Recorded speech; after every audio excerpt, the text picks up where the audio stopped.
true. Errol Spence Jr. making his CHAMPSIDE debut, man. And people have been asking me to interview forever. Oh, yeah? Yeah, man. So I appreciate you taking your time out. I just asked a question the other day. Was your performance against Mikey Garcia the most dominant, one-sided, competitive fight this year? And everybody said yes. You know what I mean? First, when the fight came out, they said, okay, Mikey don't got a shot. But as the build-up kept going, y'all did y'all face-off. He talked a lot about how he was more cerebral than you, how he had more up here, and then you came out and you showed. Did you feel like you did that intentionally to show, you know, the skills you have, the way you fought?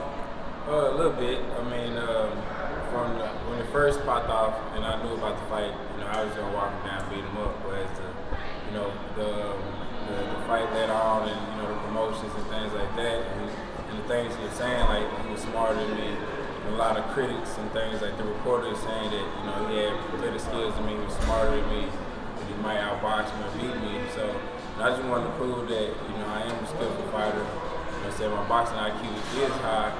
And, you know, a lot of things I just do based on the opponent. You know, if I don't feel like moving or boxing or, you know, outpointing my opponent, you know, I can walk him down, I can beat him up, I can do that, but I can box too. So I just showed a different side and just showed the, you know, the boxing, the high boxing IQ and the boxing ability. Like I said, I felt like they treated you like they treat black quarterbacks. Yeah. He's fundamentally sound. He brings his lunch pail to work. But you're that guy too. You're the amateur. You're the one that fought in the Olympics. You know what I mean? But for some reason, people like to exclude that when it comes to certain fighters. Oh yeah, definitely. I mean, you know, they try to make a fighter, you know, one side like me. They should say, I'm big and strong, and I'm just gonna, if I win, I'm just gonna walk him down and beat him up, rather than, you know, show my boxing IQ, show my boxing ability, show my smartness. You know, that goes with the, you know, with the black quarterback thing. You know, back in the day, you know, they said, you know, black quarterbacks weren't smart enough to be quarterbacks, smart enough to lead the team. You know, they were just fast and strong, you know, had a lot of athleticism and not, you know, the thinking ability to lead the team. But you know, that found out to be wrong. So it's the same. It's kind of like the same thing. Like they were saying, he was smarter than me. You know, his boxing IQ is very high. He had a lot of experience, but not knowing that. You know, what I'm saying, I'm an amateur. I'm, you know, national champion. You know, 3-time USA national champion, Golden Glove national champion. You know, won countless amateur tournaments, overseas, international. So, you know, I do got a high boxing IQ, and we've seen different styles, and was successful doing it. So.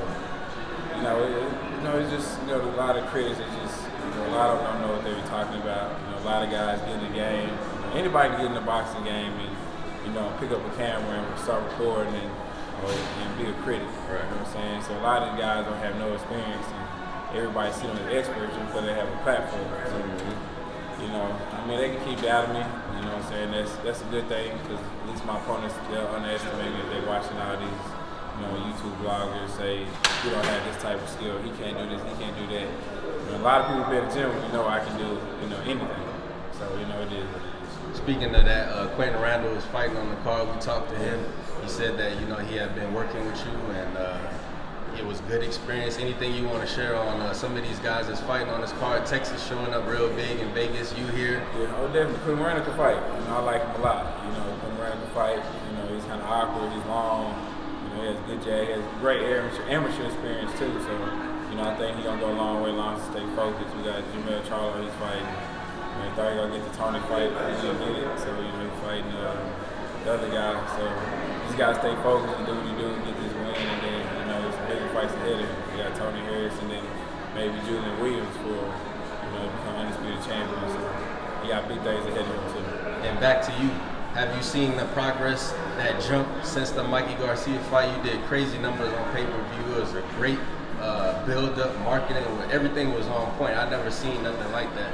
Have you felt that that jump up in whether it's popularity or anything, everything that comes with when you perform like you did on pay-per-view? Well, definitely, especially like the popularity, especially in my city, like the popularity is crazy. You know, wherever I go, you know, I mean, people from all different ethnicities. White, black, older, white people, and you know what I'm saying, that's the kind of people you want to attract. You know what I'm saying? You want to attract you know, the so-called, you know, soccer moms and this and that. People who are the casual boxing fans, or not even the boxing fans, you know, people who just, you know, sports fans, or not people who are sports fans, just want to capture everybody. So you know, I've been getting people from all walks of life, you know, coming up to me and, you know, saying, oh, you the guy who fought, you know, Fox, or you that boxer, or oh, you Errol Spence, you know, even I'm in the elevator, or I'm in Walmart, things like that. So, you know, it's good, you know, seeing your hard work pay off and just seeing, you know, the whole process and seeing where I was before, where nobody really knew me, to now, you know, where people from all walks of life, you know, recognize me and things like that. So, you know, it means a lot. I had a couple more questions for you. Now, did you adopt the "That's on Me" intro? Because when you came out last time, I thought you was gonna come with a new Yella Beezy song, like "Back at It Again." Now he got a rich motherfucker out there. Is that your song of choice now going forward to rock with that song, or it just feel right in that moment? I feel right for that moment. You know, Yella, my dude, that's my guy. So, you know what I'm saying, I wanted to walk me out. He was doing it for the city. I was fighting in my hometown, so not better to have my guy than, you know what I'm saying, having a hometown fight where everybody recognized me and Yella Beezy. So, you know, it was good for the city, you know, just to do that. So, you know, I might come out something different in this fight. We'll see. But, you know, they're my dude, so I was like, you know, why bring somebody out from the outside when I got somebody in the city who doing their thing, and, you know what I'm saying, we can do it together. And lastly, you said for your next fight, can you touch on anything? You know, there's lots of rumors, this and that. Can you share anything on what's coming up for you? Well, my next fight is going to be with Shawn. My next fight is going to be with Shawn. Contract's already signed, things like that. Just got to figure out the date and the venue. Do you want it to be in Dallas, and is he pushing for it to be in a neutral site? Well, I could have had it in Dallas, but I didn't want it to be in Dallas. You know, I already fought in Dallas twice in a row, so I want to do something different. So we'll see. Either New York or LA. Vegas calling you, man. You're always at the Barclays. Vegas calling you. You know what I mean? Yeah. Before you get out of here, can I get a quick shout out to CHAMPSIDE? Shout out to CHAMPSIDE. They always showing love. Always show love to fighters and things like that. You know what I'm saying? Not being biased. Just giving their honest opinions on things.